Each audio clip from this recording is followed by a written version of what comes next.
Hi, I'm Ross O'Brien with the Economist Corporate Network in Hong Kong. I'm joined by Simon Cox, who is Asian Economics Editor for The Economist. He joined us last week for our Asian Intelligence Update, in which we talked about the economic rise of India and the sustainability of that rise. Simon, last week you had mentioned that you'd recently been in India and you were getting a view on what had changed, or rather how fast things had changed in the 20 years since India's early 90s economic liberalization programs. And you'd come away with the sense that quite a bit had changed, but perhaps despite the best efforts of Indian policymaking and its government attempts to structure economic performance. Well, that's right. I mean, I think one of the puzzles of India of the past 20 years is quite piecemeal reforms have delivered a disproportionate response. I think certainly in the last 7 or 8 years, perhaps even a bit longer, back to 2003, growth has been very strong. And it's quite hard to pinpoint why. Certainly if you're looking at policy making, it's hard to pinpoint the reform that sparked this resurgence of Indian growth. And I think that has contributed to a certain amount of complacency in the government, a feeling that the growth is almost automatic, an entitlement. Right, and yet you do feel that the Indian priorities are in the right place. You see the government kind of focusing on things that it needs to, nutrition, education, all that. But what's going wrong in the implementation of these priorities? Yeah, that's right. So the government's mantra is inclusive growth. This phrase crops up in all their speeches. Right. And I think they've taken the decision that the growth will more or less take care of itself and that they need to concentrate on the inclusive bit. And that's not a bad choice. I mean, strategically it makes some sense. So they're looking at doing the right things. They're looking at nutrition and education, as you mentioned. I have some qualms and quibbles about the methods they're using. In particular, they're not very imaginative about the way they try and deliver these results. Their answer to government failure is more government. They appoint, bureaucrats to monitor bureaucrats.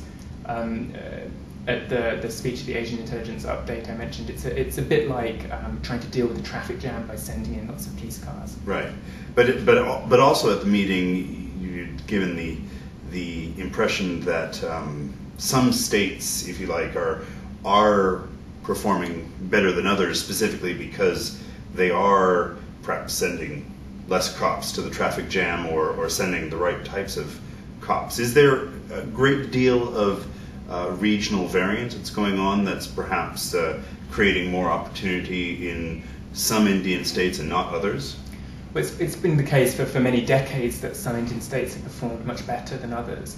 And the reasons may run quite deep. There may be the cultural differences, or there may just be that different states are at different stages of economic development. For example, one explanation sometimes offered is that when the lower castes in Indian society first get power, the thing they want to do first of all is assert themselves, right. If you like, to get back at the people they feel have oppressed them for so long. And it's only after they've achieved that kind of self-respect and self-assertion that they concentrate on picking leaders who will actually deliver something for the community, better education, better development. Now, the south of India went through that process some time ago, and as a result, its education performance is much better. Now, what's exciting is that some of the central states of India that have really been almost a national shame, if you like. Right. Some of those central states are actually some of the most exciting places. They're changing the most, and they have some of the most capable government ministers. You had mentioned Bihar as one that's outperforming, if you like. What do you reckon the knock-on effect is going to be for India as a whole, now that we have a critical mass of rock star states that are performing above expectation? Is that going to have a solid impact on kind of pushing the entire national agenda forward? Well, one can certainly hope so. One can hope that other politicians will look at a state like Bihar and conclude that you are rewarded for good performance. So the Chief Minister of Bihar was recently re-elected, and his electoral strategy was not completely blind to identity politics. He did make appeals to certain subsets of the population. But broadly speaking, he aimed to run on his record of improving crime, improving state administration. And he was re-elected with a very impressive landslide victory. So one hopes that other states heed that lesson. And there's certainly a sign that the electorate in India may be changing somewhat, maybe less sort of ruthlessly anti whoever's in power now. Chuck this lot out, then chuck the next lot out, then chuck them out too. It may be moving to a slightly more reasoned and long-term judgment about whether a government is good for it or not. Now, we've had these decades-long conversations about the strength and the weakness inherent in India's tremendous participatory democracy and its impact on economic development. And there are certain things that, say, keep coming up with regards to the democratic response to things like labor laws or the role that organized retail should play in India's economy. And these things often are pointed at it as weaknesses inherent in the democratic process, i.e. lawmakers pandering to interest groups and constituents to prevent either necessary labor reform or necessary regulation, or rather desirable regulation that would increase the participation of formal retail in India's commercial sector. Mm-hmm. Are these critical issues, in your opinion, that need to be addressed and need to be addressed soon in order to perhaps securitize a better path for India's growth?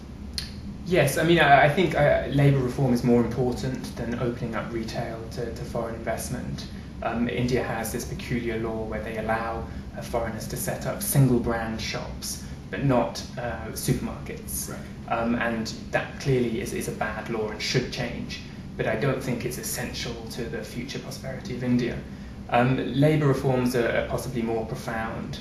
I think changing restrictive labour laws is difficult in any country.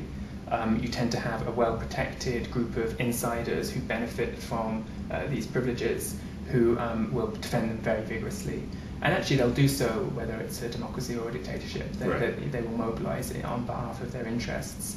It seems to have dropped off the agenda in India, and that's troubling. Okay. And what's particularly interesting is that business doesn't seem desperately keen to push this. I mean, obviously they'd like it if it happened, but it doesn't seem to be the thing they're pushing for hardest. But isn't it taking dragging on India's ability to become an export-oriented manufacturing powerhouse? Yes, I believe so, but the problem is that the businesses that now prosper in India are the ones that have learned to live with artificially expensive labour. Right. And so, you talk to them and they say, well, it's fine, I get by without cheap labour because I have good technology, I have good capital, right. I have sophisticated manufacturing. And that's true and wonderful, but the problem is you don't see all the firms that might otherwise exist if they were able to employ labour more easily. Right. And so I think that's possibly one of the tragedies of the last 20 years, that India's missed out on sort of replicating the kind of big box manufacturing that China's mastered so well. Do you think it'll get addressed in the next 20 years? It's not too late. I mean, I think that I don't really expect the labour laws to change, but it's possible that they won't be enforced terribly strictly, and that possibly certain states will take a more lax view of enforcing them. And there are a couple of other things that are working in India's favour, right? So Chinese labour is becoming more expensive, so there's a sort of opening now in the world economy for another big labour-intensive powerhouse. India's demographics are tremendously favourable. It has these big cohorts of young people entering the labour force over the next decade or two. And although I think India hasn't done enough to improve education, it hasn't found a solution to that problem, but at least it recognises it's a problem. Right. And both in government and amongst parents, there's a strong belief that education is the key to the future. And so one hopes that where there's a will, there's a way. we might get a slightly better educated young workforce entering the economy just at the point where China exits. Right, and then that would be perhaps a fortuitous coincidence, but you're saying that there might also be some more concerted effort, planning, and preparation for that event in terms of India's plans for its education sector. Well, yes. I mean, they've already passed legislation ensuring a right to education, and it's very top-down. It's very sort of command and control. Okay. It suffers from all the flaws of almost all Indian policymaking in the social sectors. Right. But nonetheless, it's one of the things this government has done, and it hasn't done many. Right. So it sort of signals the importance of education to this government. And finally, Simon, what would be your biggest prediction for, or prediction for the next 20 years? What would you imagine to be the biggest single change agent in India's economic trajectory? Yes, I think I would look away from the policymakers and look to the people, both their demand for education and their recognition of better governance. Right. And I think those two things together could force a recalcitrant Indian government to do some better things for India. Excellent. Thanks for being with us. I'm Ross O'Brien. I'm here with Simon Cox for the Economist Corporate Network in Hong Kong. Have a good day.